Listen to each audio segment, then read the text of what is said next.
also for those who ask questions. And now, Elvira, it's you. You're the chair of the next.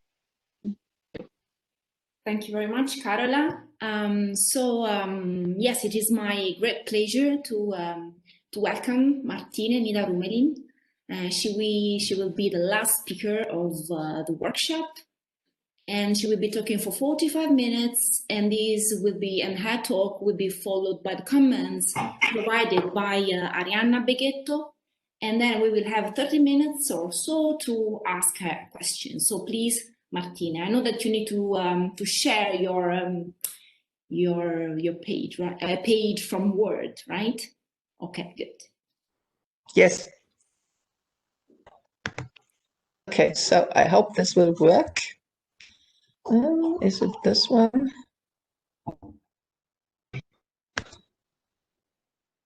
Oh, it's not coming, is it? Did you push on the share button? Yes. Oh, it's time. It's there, right? It's there. Do you see it? Yes. Okay, great. Wonderful. So thank you very much to the organizers for having invited me to take part in this stimulating event. I'm glad that I can share a few ideas with you today about the relation between consciousness and self-consciousness. And what I'm going to say is quite closely related with the topic of this workshop, namely with intentionality. So I wanted to ask, was it possible to send the handout to the participants? Did somebody do that? Arianna, I'm sorry? You mean right now you want to send the handout? Well, I asked, I haven't looked in my mails this evening, but I asked my commentator, Arianna, if she can send it to the others. And the reason is this, that you will lose the things that I will have already presented from sight when I go down in the handout that I did not prepare a PowerPoint. But it might be useful for you to come back to earlier points. So perhaps some people want to have the Word document and be able to open it on their computer or even to print it out. That's what I thought. It's not. Martine, sorry to interrupt you. I think that this is not possible just because this platform only allows to share some content, but it does not allow to send files. So we should have the email. And you don't have the emails of everybody here. No, right. That's the problem. See. Because we cannot send files through the platform. Okay, so we do it without that. Okay, so I start with two citations. The first is from Joe Devine, and the second is from Terry Hogan and Uriah Creedle.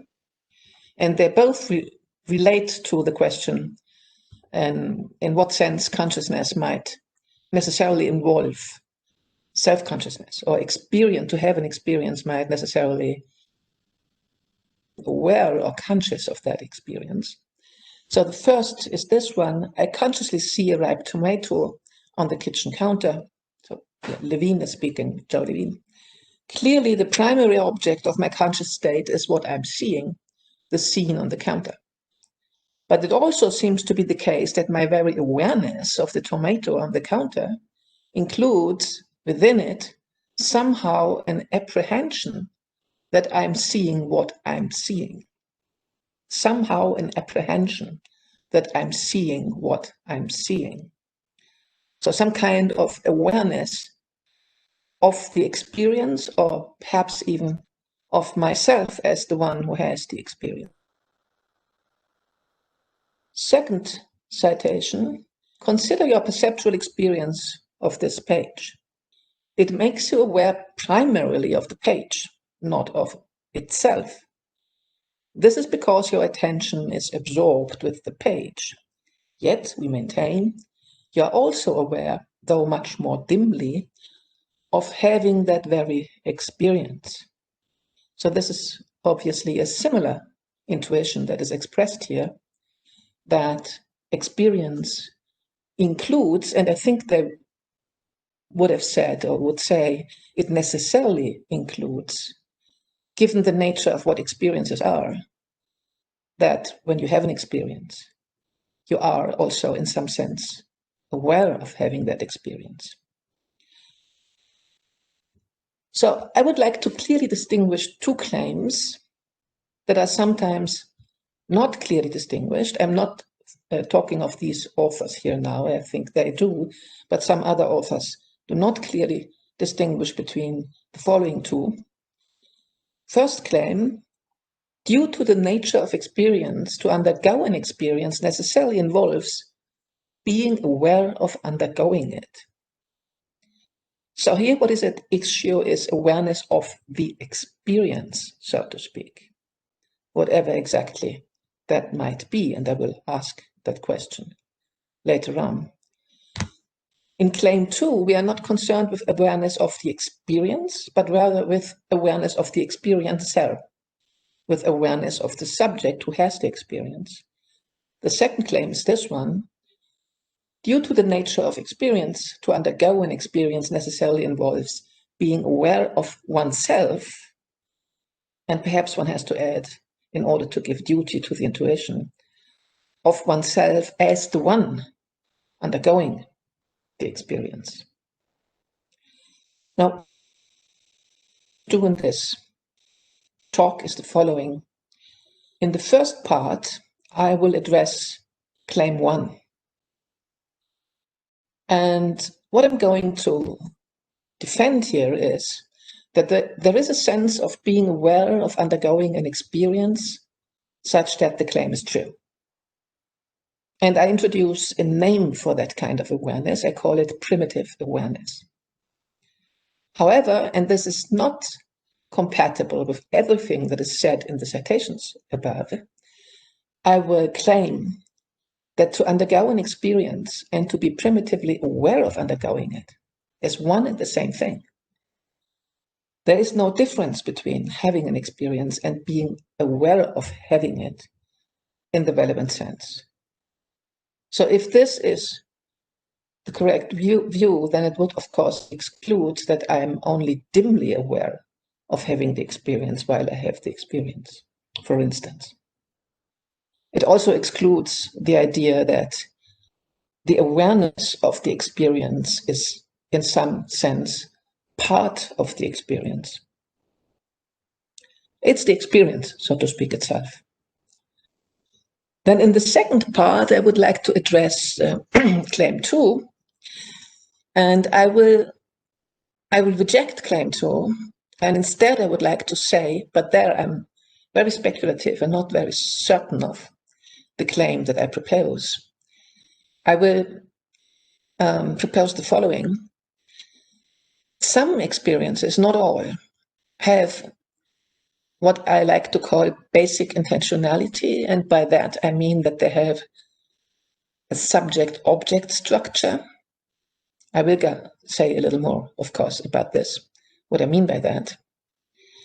And now the speculation that I would like to suggest is experiences. So only experiences that exhibit basic intentionality are such that undergoing them necessarily involves being aware of oneself as the subject undergoing them. And that awareness, so this claim, I believe, is perhaps true, but only in the sense of awareness of oneself, which does not involve any reflection, but which comes for free, so to speak, with the experience itself, and which does not involve either thinking of oneself in a particular way. It does not involve any conceptualization of oneself. And so it seems appropriate to call it pre-reflective self-awareness.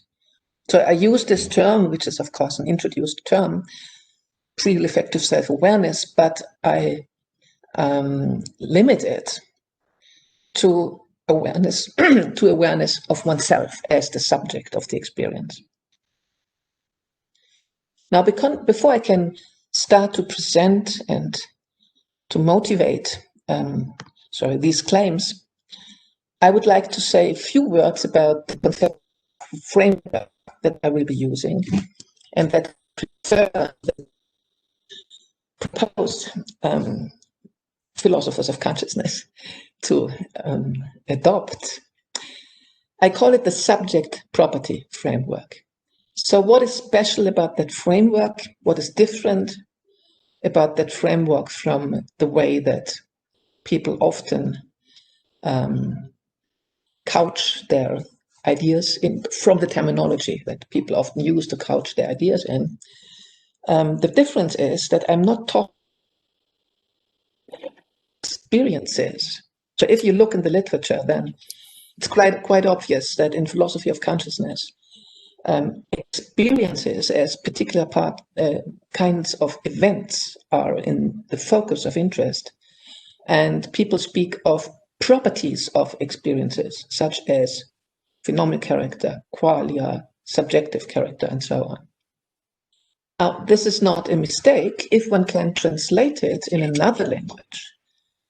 Why do I say this? Because I'm convinced that the only way to understand what an experience is to consider it to be an instantiation of specific properties by individuals that are capable of feeling those properties. For instance, to have an experience of a pain is to be an event in which there is someone who feels pain, and that's an experiential property. So what I propose is to address all those issues about consciousness, phenomenal consciousness, and so on, using the subject property framework, that is, using a framework that puts in the center experiential properties, which are properties of experiencing subjects. And here's the definition of what I mean by experiential properties. Property is an experiential property if and only if, due to what it takes to have that property, whenever it is instantiated, then there is a subject such that it is like something for that subject to have that property in that particular instantiation. So I won't have the time to try to argue for this, but I do believe one can argue that there's no way to understand what an experience is that does not, in an implicit manner, refer to experiential properties in that sense. Now, it will be helpful for some of the argument, the reasoning that I will develop, to have a still more limited, restricted notion of an experiential property. So if you look at the definition above, definition 1, then you see that it doesn't assume that the property at issue is such that there is a specific way it is like to have that property for every person who has it. It only states that experiential property is such that there is a way it's like for a subject having it. It's not stated that it's the same for different individuals. Furthermore, it is not yet said that experiential properties, to have an experiential property, just consists in there being a specific way it is like to have it. So this is, if we add these things that are not present yet in definition 1, we get a more narrow notion of an experiential property, which is the following. A property is a pure experiential property if and only if, due to what it takes to have that property, the following 2 conditions hold. There is some specific way it is like to have that property, such that whenever it is instantiated, then there is a subject for whom it is like that. So then there is a subject for whom it is like that to have the property in that instantiation. And furthermore, having that property consists in what it is like to have it. There's nothing more to having that property. Now we can say what experiences are, token experiences. Token experiences are simply instantiations of experiential properties. That is what definition 3 tells us. Definition 4 tells us what it is to be an experiencing subject. To be an experiencing subject is to be an individual which, by its nature, is capable of instantiating experiential properties.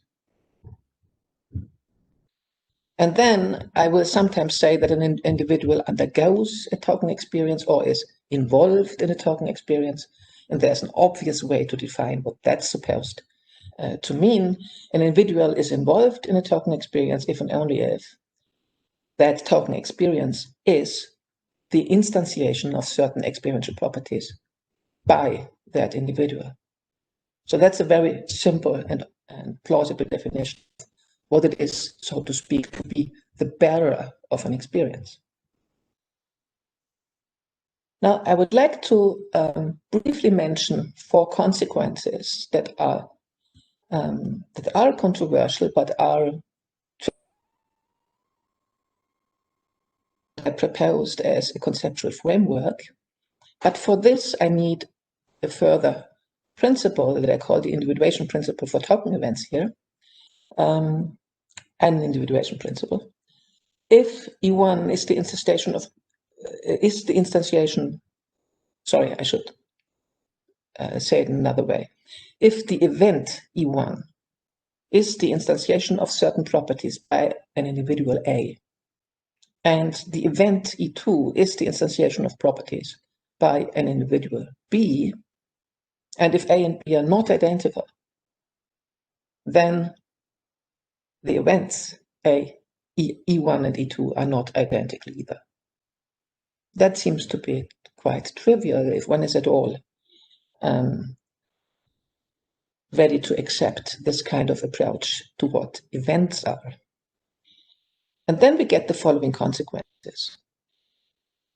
The first consequence, which follows directly from the definitions 3, 4, and 5, is that for every token experience, there is an experiencing subject which is involved in it. So every experience has a bearer. Are now experiences without bearers. If we have this as a result, and then we apply the individuation principle just mentioned, then we get, of course, that for every token experience, there is exactly one experiencing subject which is involved in it. And recently, some philosophers have questioned this. Third consequence, that's important for the approach, I think, that one should take to issues about consciousness. The notion of an experiential property is more fundamental than the notion of experience. So conceptually, experiential properties are more fundamental than experiences because we can reduce the notion of an experience, of a token experience, to the notion of experiencing, of experiential properties. And the same is true in the sense of ontological fundamentality. Experiential properties are ontologically more fundamental than experiences. Why can we say this? Because the definition that I proposed above is a reductive definition. It's intended to really reduce what it is for an event to be an experience by reference to experiential properties.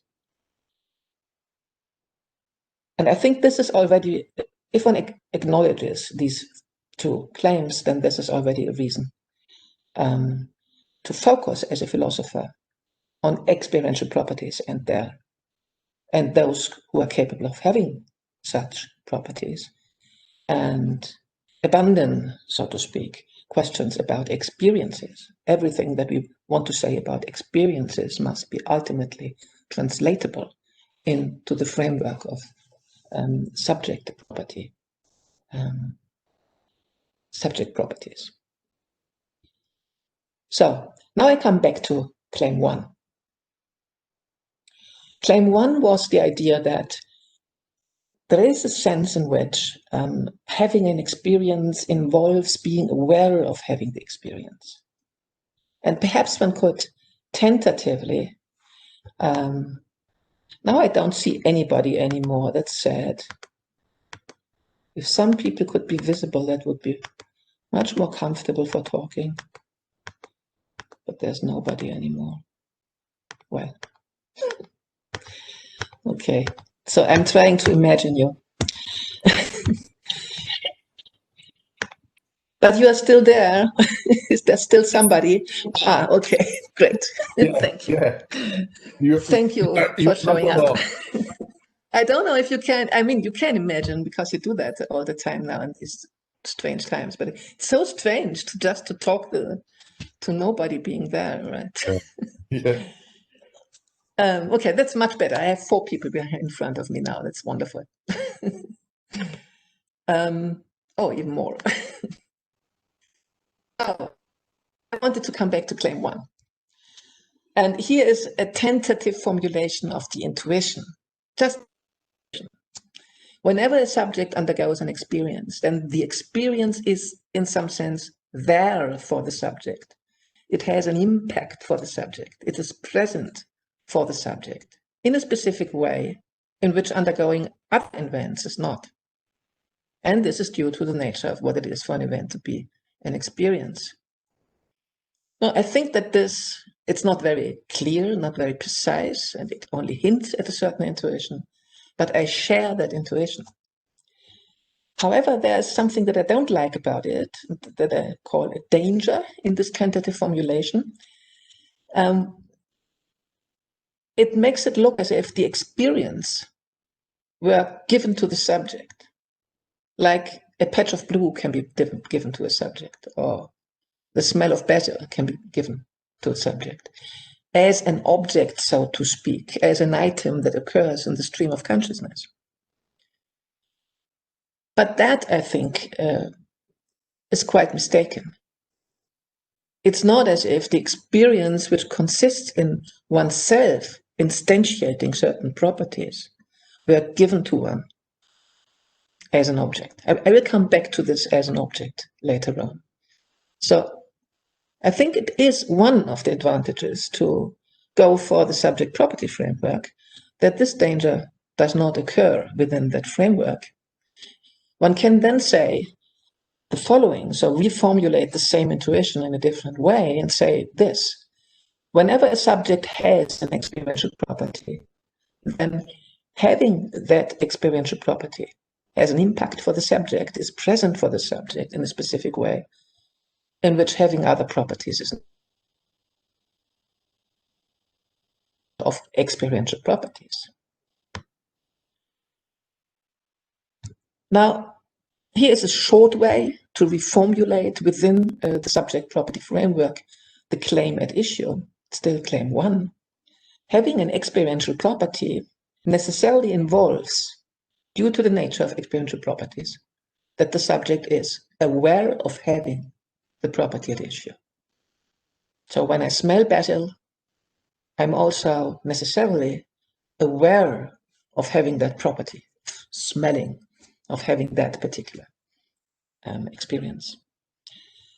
Now, as I said, I think that claim 1, in a certain understanding of what you have in yellow here, aware of having property, is true. And so, since I believe that in some reading it is true, I can introduce a stipulation and say, I will simply call being primitively aware of having a property the kind of awareness which renders the above, this formulation, true. So I call primitive awareness whatever the awareness is that makes it true, that having an experience involves being aware of having the experience.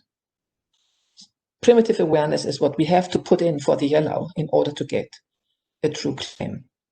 And then the task is to specify what it is to be primitively aware of having a given property. And this is what I would like to do next. To say something more, say something a bit informative or intuitively convincing and clear about what that primitive awareness might consist in. And here is my very simple-minded, it seems to me, proposal. I would like to say the following. There is an intuitively clear sense in which any subject who is phenomenally conscious at a given moment is aware of every aspect of the way it is like for her to live through the present moment. So here I'm talking about of aspects of the way it is like for one to live through a moment.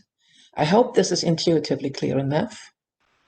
And if you are sitting somewhere now in perhaps Torino, and perhaps you look out of the window, you have certain visual experiences, you have auditive experiences when you're listening to my voice and so on and so forth, and also your thinking contributes to the way it is like to live through that moment. All these are aspects of the way it is like to live through the present moment for you. And it seems to me that there is a very intuitive sense in which these aspects are all something you are aware of. Why? Because they are part of the phenomenology of your overall state. In that sense, you are aware of them. And then the simple proposal is to say, the sense of awareness that we are searching for is, to say it a bit simply, is exactly the awareness that I'm talking of in what I say in A. This awareness of aspects of the overall phenomenology of one's own state in which one is at a given moment. Now, perhaps this looks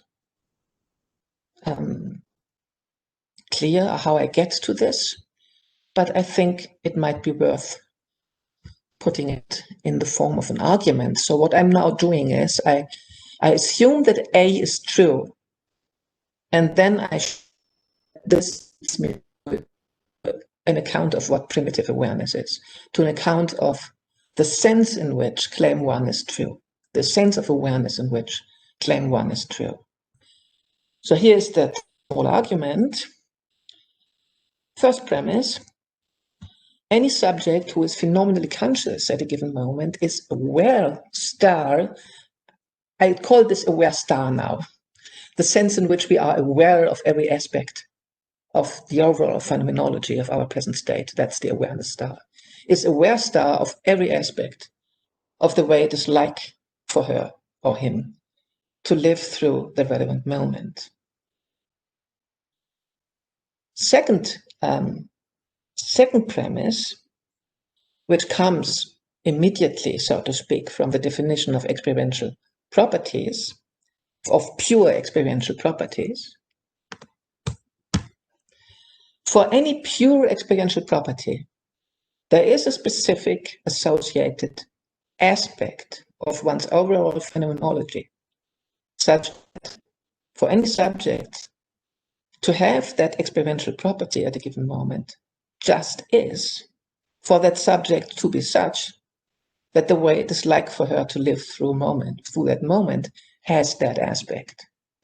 So what I'm doing there is the following. On the one hand, I speak of experiential properties as properties of experiencing subjects. And I have defined them by their characteristic that it's like something to have them. And in the case of pure experiential properties, to have them just is the way it is like to have them. So this is the notion of experiential properties. Then on the other hand, I've been talking about the overall phenomenology of one's present state and aspects of this. And I would like to be able to use this intuition that we are aware of all those aspects. And now I'm relating experiential properties to aspects of that overall phenomenology, which is a quite obvious thing to do, I believe, because what are experiential properties? They are properties such that having them determines certain aspects of the way it is like to be in one's present state. So this is the only simple thought that is expressed in that premise P2. So then we can draw the following conclusion, and that's what I have. Pure experiential property, then due to what it takes to have pure experiential properties, S is aware at that moment of having the experiential property at issue in a very specific sense, namely in the following. S is aware of the relevant associated aspect of the whole way it is like for her to be in her present state. That's what we get as a result if we accept these two premises, that there is a sense in which one is aware of having an experiential property if it is a pure property, namely simply by being aware of the aspect of the what in one's present state, which is associated to having that experiential. Okay, and that, of course, brings us to a proposal, namely to a solution of the task that I set myself. The task was to specify the nature of primitive awareness. And then the proposal is what you have in C2, to be primitively aware of having a pure experiential property is to be aware, star, of the associated aspect of the overall phenomenology. And now we can ask, and you already know what my answer will be, we can ask the question, is there a difference between having an experiential property and being primitively aware of having it? And I would like to say no, and I can motivate this now by a coincidence thesis, as I call it here on the handout, which seems very plausible to me. The coincidence thesis says the following. There is no difference between the two conditions 1 and 2, E and EE. S is aware of a specific aspect in her own present phenomenology. Aware in this sense in which it's there for her, right? In this very simple sense. And simply saying, S's present phenomenology has that aspect, not the same thing, right? So if I smell basil right now, then I'm having an experience. That means that the way it's like for me in my present state, aspect, which is characterized in that manner by my having that experiential property. Deve lasciarlo a casa, andare tra famiglia momentaneamente fino al 29, poi si trasferisce. Infatti là che piangeva, sono partiti fino a mezz'ora. Devo parlarne ancora per uscire di casa prima che... I think that forse qualcuno non ha messo. I think that someone. Okay, good. Okay, so I was talking about the coincidence thesis and saying, applying this to the basil case, to the smell of basil, right? So to be aware of that particular aspect, which is determined by my smelling the basil, and to be such that the way it's like for me to live the present moment contains that aspect. That's the same thing. So if this is, then I can argue for my claim that having an experiential property and being primitively aware of having it is one and the same. And that goes in principle very quickly. Here is how we get this from the coincidence thesis. First premise, for a subject to have the pure experiential property E at some moment M, just is for that subject to be such that the way it's like for her to live through moment M has that associated aspect.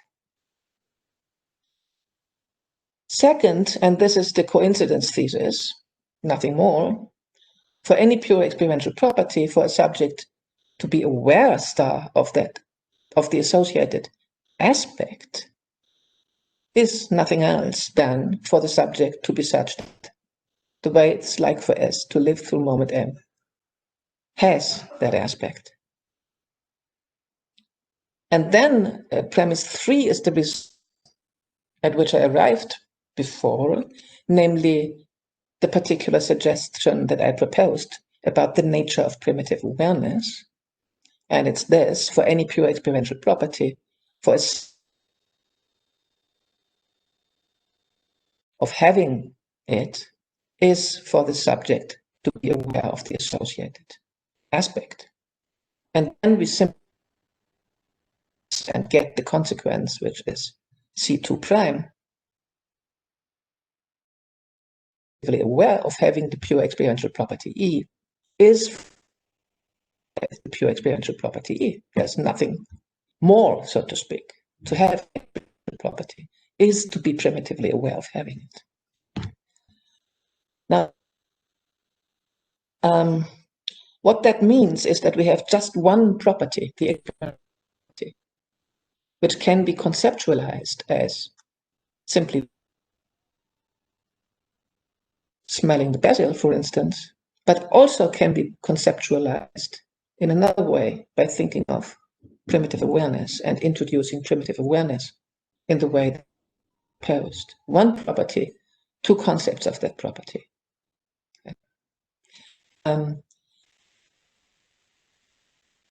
Thing I would like to add here, this concept that we can say something informative about what experiential properties are, at least experiential properties. In the case of pure experiential properties, contrary to any other properties that one might have, having the property coincide. And one might describe their somewhat puzzling nature. Having them and being aware of having them is one and the same thing. Okay, how many minutes do I still have?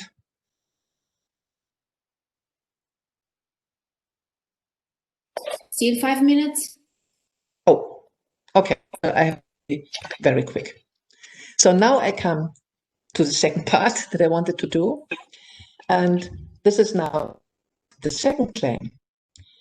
And here I would like to talk about pre-reflective self very closely to my handout in order not to say more than necessary. The central phenomenological claim here is that in any moment of their phenomenally conscious life, human beings are aware of themselves as the subject of the experience they undergo. And here's an example. Antonietta is sitting on a beach, watching the birds flying above the water, while listening to the noise of the breaking waves. Now, according to the framework I propose, Antonietta is the one single subject for whom it is like something to have these constantly changing experiences.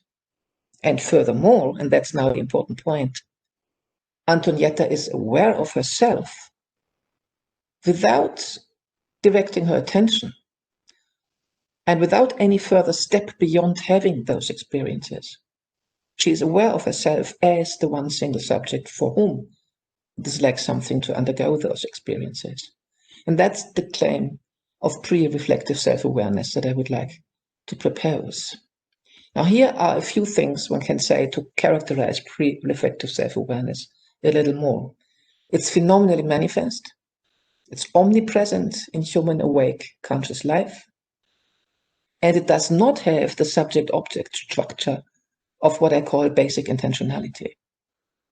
The subject itself does not show up as an item in his or her stream of consciousness when the subject is pre-reflectively aware of herself. It doesn't require reflection, it doesn't require conceptualization, and this is perhaps a point.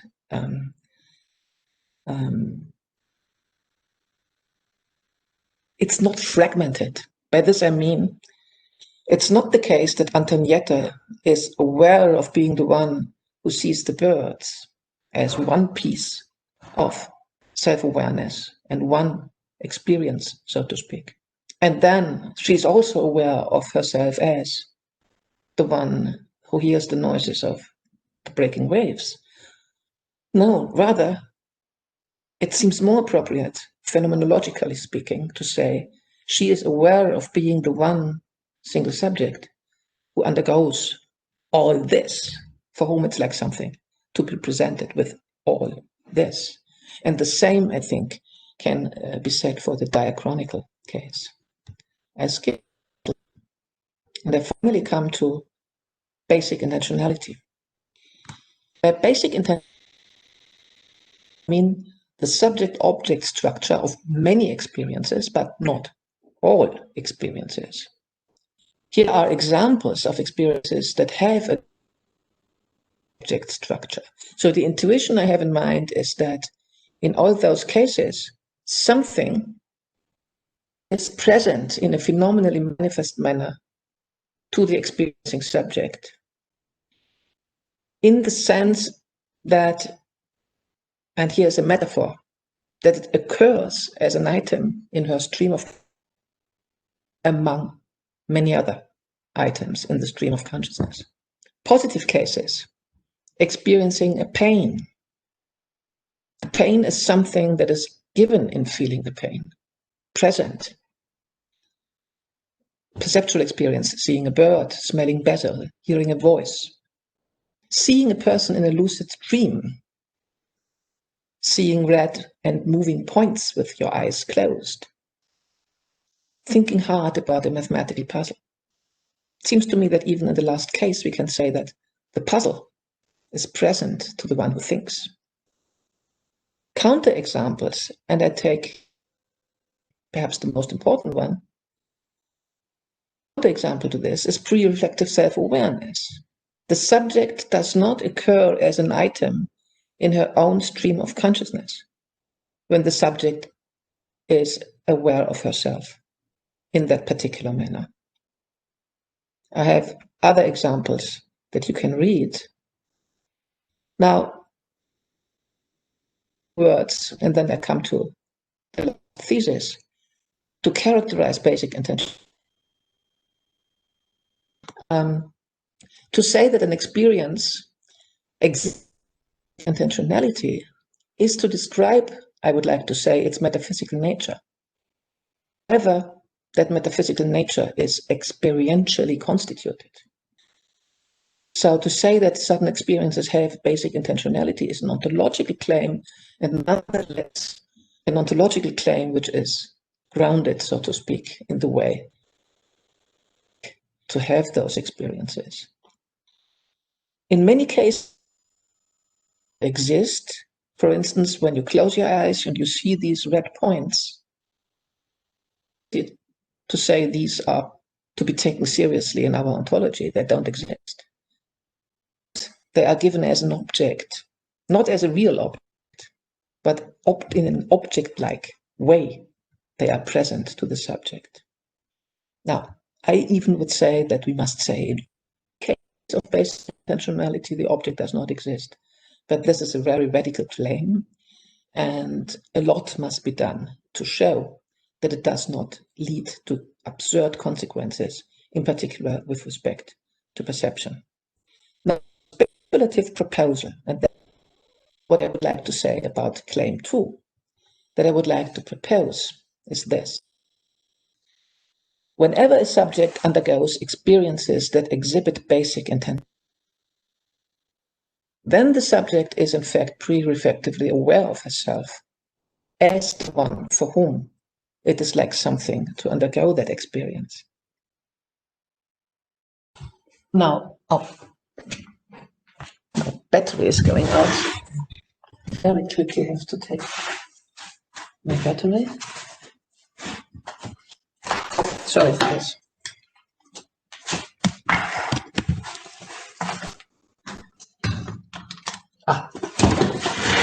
Saved. Okay, so if this is true, then pre-reflective self-awareness would be something that is very widespread in animal kingdom, because certainly we can expect basic intentionality to occur at a very low level. Now, what would be the motivation for this claim? The motivation is that in that case, to say that the subject is aware of him or herself as the one for whom it is like something to have the experience amounts to saying, and this is what you have in D2 in green, that the subject is aware of him or herself as the one to whom all this is presented. Or in other words, she is aware of being the subject in basic intentionality, the subject in the subject-object structure. Now, my reason for finding that thesis plausible is that I find it very hard to imagine how it could be like to undergo experiences that exhibit basic intentionality, which are not such that one is also aware of oneself as the one in the subject position of basic intentionality. But obviously, this is not yet a good reason to accept thesis. Perhaps it's only hard to imagine this.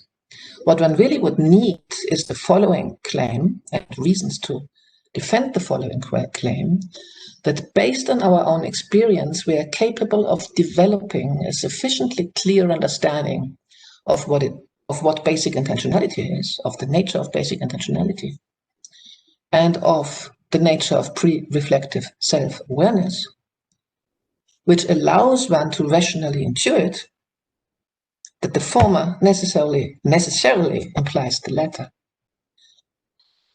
Here I see a big gap. I don't know how one can argue for this claim, but I would be very interested to hear if other people have ideas about that. So that's it.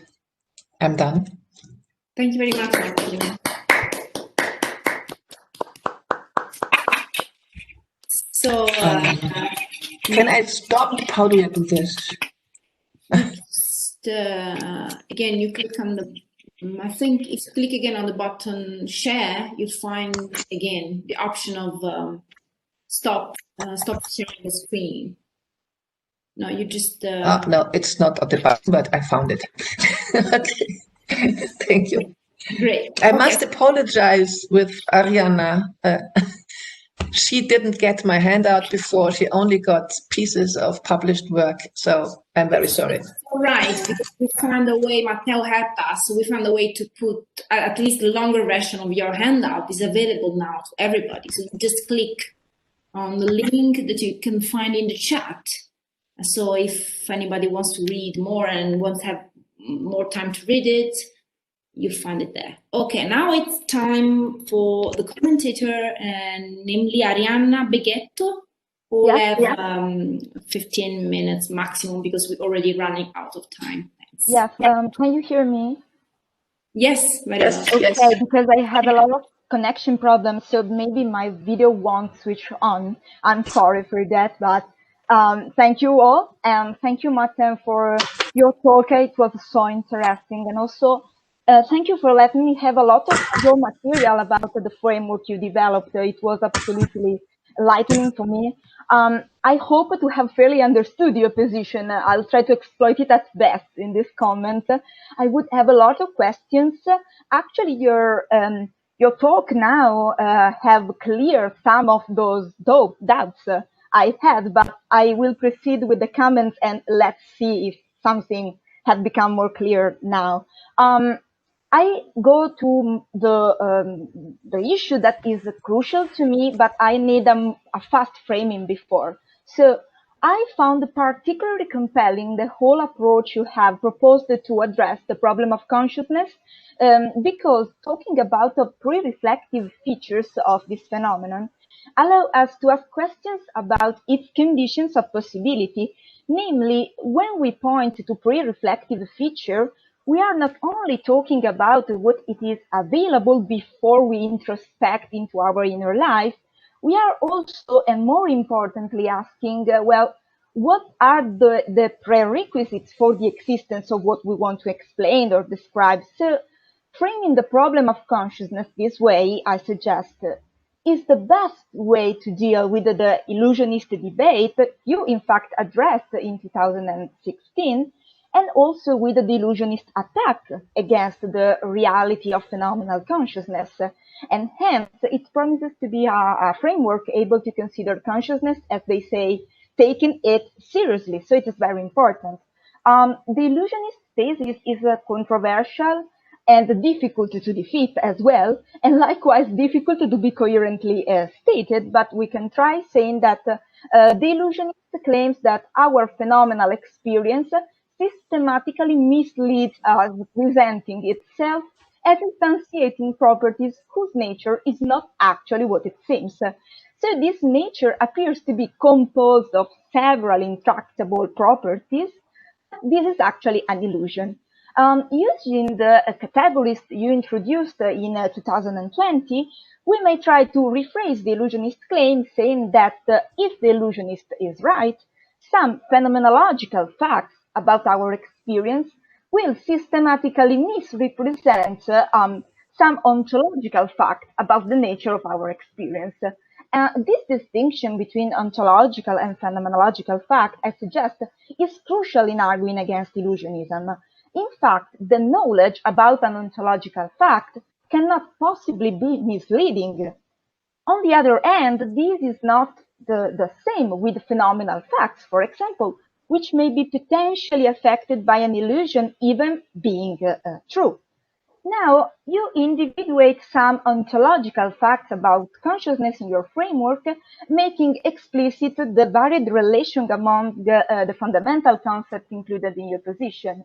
I think these ontological facts can be summed up into three claims that are not, of course, even remotely exhaustive, but we can say that you have O1, which is the definition of experiences as the instantiation of experiential properties by an experiencing subject. O2, which is the definition of experiential properties through the what it is like for caption. And at last, a specification about experiential properties being properties of the experiencing subject.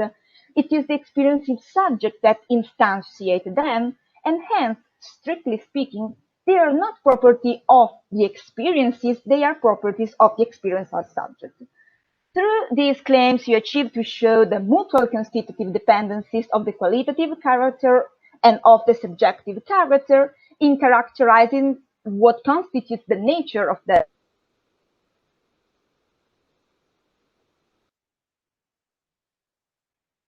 Arianna, are you there? We don't hear you anymore. You lost.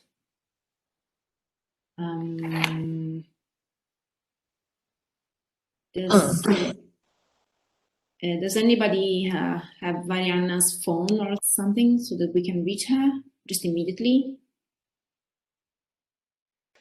I don't think Maybe she's back. Maybe Michele, is it? Michele, can you just... Yes, I'm checking whether I don't know. Io ce l'ho, lo sto chiamando. Okay. Okay.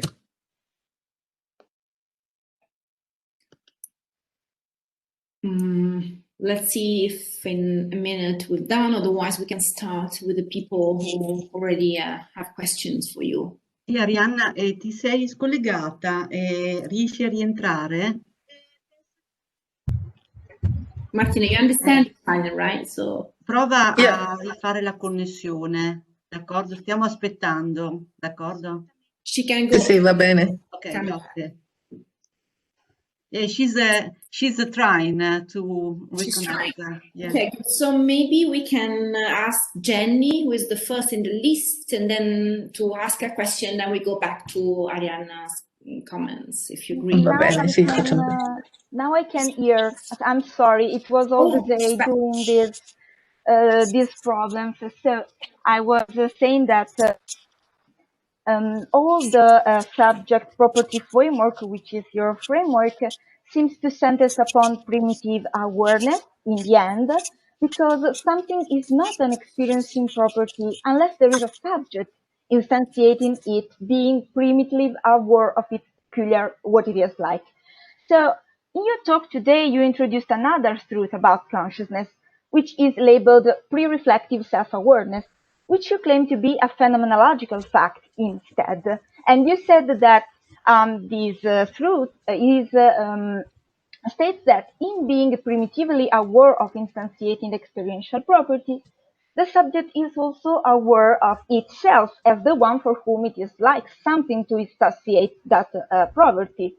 So this is the subject being manifested to itself in a phenomenal way. So now your question was, or at least this was the title of the abstract, does phenomenal consciousness require pre-reflective self-awareness? Well, in the light of the previous distinction among ontological and phenomenological facts, we can ask, well, do these ontological facts, O1, O2, O3, about the nature of consciousness, require this phenomenological fact? Well, the first answer seems to be, of course they don't. Ontological fact cannot depend on something phenomenal to be true. We needed the experiencing subject to instantiate experiencing properties, even if it were completely pre-reflective, unaware of its existence as an experiencing subject. So the existence of the experiencing subject is too important in this account to be entrusted to a phenomenological fact vulnerable to illusion. So what about this sharp distinction? Well, on the one hand, it seems that this sharp distinction between ontological and phenomenological fact seems to serve the anti-illusionist claim, because the essential properties about the intrinsic nature of phenomenality are saved from being effective by the vulnerable dimension of the phenomenological fact. But on the other hand, however, precisely because of this hypothetical security cordon, we may have left the door open to illusionism. In fact, this independence is compatible with the scenario in which the phenomenological fact does not match with the ontological fact about my experience, and we should not allow our understanding of us as experiencing subject to be a possible target for an illusion, because this would threaten all the basement of the framework, I think. So in your analysis of pre-reflective self-awareness, I suggest this crucial point was actually at issue, the possibility to give a more substantial texture to this phenomenological fact about the experiencing subject, ensuring to the other ontological fact that constitute the precondition of all the phenomenological facts. The specific fact about the nature of experiencing you seem to have chosen as the tool to build such an important link seems to be basic intentionality, which is a feature every mature experiencing instantiate, which is that being structured into a subject-object relation, and it is such that it entails necessarily primitive awareness of basic intentionality. I have two specific questions about the idea of basic intentionality, which which are the first one is specifically about the relationship between consciousness and pre-reflective self-awareness. You claim pre-reflective self-awareness to be unnecessary for consciousness. However, this way pre-reflective self-awareness seems to fail to be grounded into the nature of experiences as experiencely. Fairly enough, we may be prone to admit that experiences that exists, an experience that do not entail pre-reflective self-awareness. However, arguably, this seems to imply that being an experience is not enough to entail pre-reflective self-awareness, and hence that this latter cannot be successfully ensured simply to 1, 2, 3, those fundamental facts about the nature of experiences qua experiences. My second doubt stems from the first. The anti-illusionist protection for the phenomenological fact about pre-reflective self-awareness seems hence to be fully based on the way basic intentionality structures all mature experiences. However, my doubt is precisely about basic intentionality. In your talk now, you said that basic intentionality is an ontological fact. So this partially answers to my doubt. But my doubt is that was that is an ontological or a phenomenological fact about our experience, because you labeled it as having a metaphysical nature, which is, however, experientially constituted. So my doubt actually is not totally lightened from this perspective, because basic intentionality may strike me as a phenomenological way to cut the phenomenological fields more than a general truth about the nature of experience as experience. So this second problem leads me to the final part of my discussion. As already mentioned, I hopefully fairly interpreted the analysis of pre-reflective self-awareness through the concept of basic intentionality as a well-thought attempt to gain a steadier and substantial status to this pivotal phenomenological fact. However, the aim should be that of linking that phenomenological fact to ontological facts as is preconditions, in order to secure the framework by preventing an hypothetical illusion. So this link from the phenomenological facts to the ontological fact is, on the one hand, crucial to rule out a systematic mismatch, which is typical of illusion, but on the other hand, I wonder if this passage through basic intentionality is sufficient. Of course, this depends on how we conceive basic intentionality, precisely because basic intentionality seems to me, or actually seemed to me, not acknowledged as necessary to the nature of experiencing as such. So I think this is a wonderful account that has some unquestionable merits. One of them, that of acknowledging the importance of the experiencing subject. However, what we may need is something more than a phenomenological evidence for the existence of this subject. We may need to ensure that this truth about the pre-reflective self-awareness, to our ontological preconditions about consciousness, claiming that experience as such requires some maybe very primitive pre-reflective self-awareness. So in the end, I think that we need to acknowledge basic intentionality, at least the status of an actual, totally ontological fact about the nature of experiencing.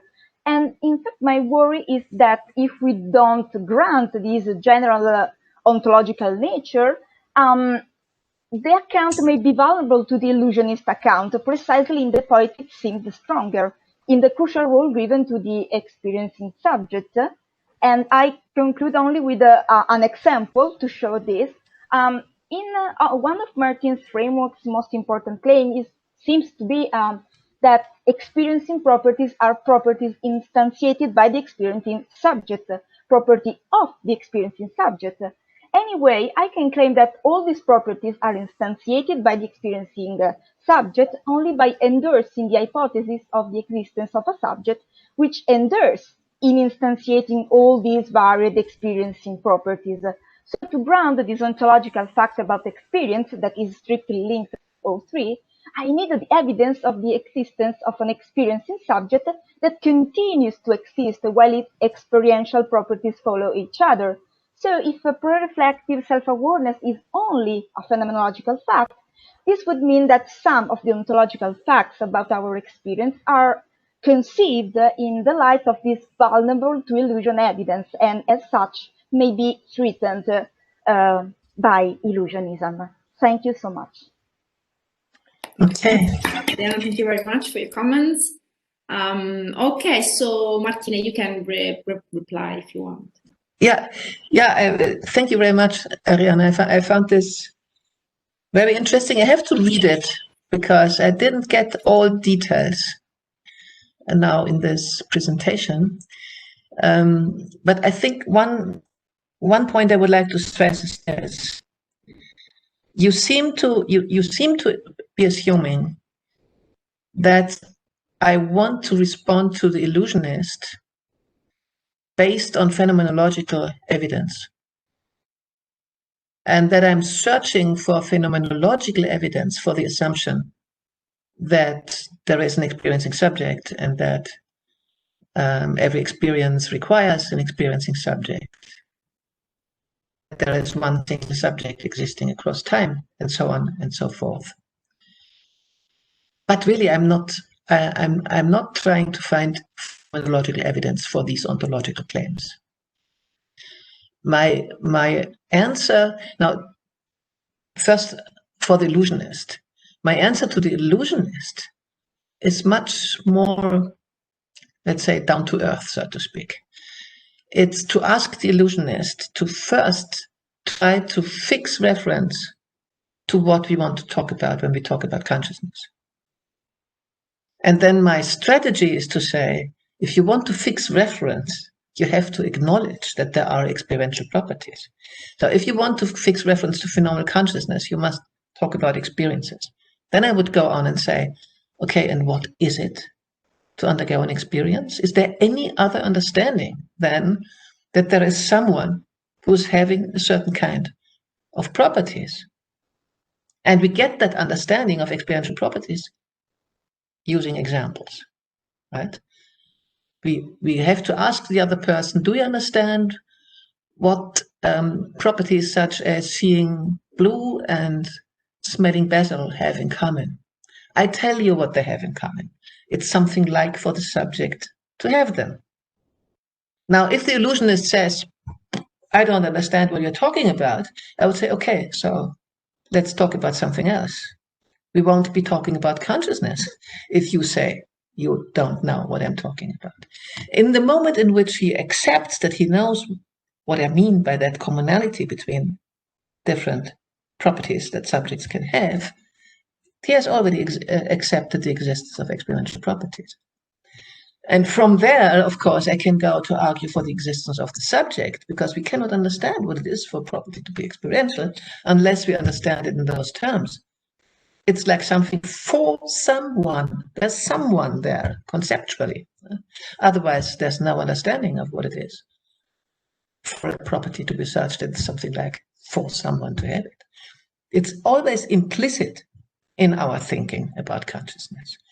And so what I would say to those who deny the existence of consciousness as illusionist, or to those who deny the existence of the subject, is to say, wait a moment, think about how you think about consciousness. You cannot avoid assuming what you tell me you are denying. So that's my way to answer. It's not saying, oh, in every experience I'm aware of my existence, so I exist. No, that's not the kind of argument that I'm after. Right?